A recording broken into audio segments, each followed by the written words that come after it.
want to tell you guys some stories about how I became a psychic and what that's been like for me, and some of my inner conflict about doing psychic work, what people call psychic work.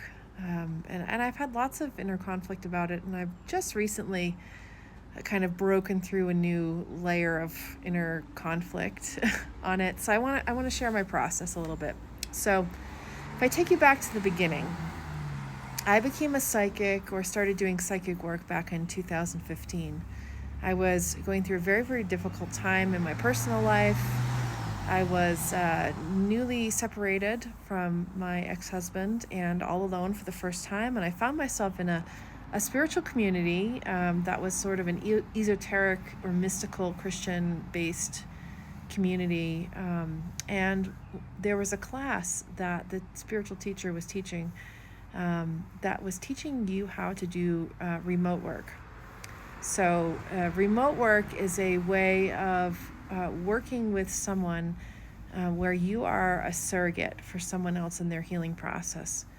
And you might be a surrogate for someone else in their healing process when they can't do their healing directly for a number of reasons, including they're too ill, or they're mentally ill, or they're blocked in some way, and they've been trying to resolve something, and they just can't seem to get themselves through the block. And so the technique was called Heart of Elijah technique, and it was powerful. And I did many, many, many sessions of remote work for others for the next 3 or 4 years. Yeah, 4 years really. And so I learned a lot through that experience. I learned a lot about how energy works, how inner sight works, how the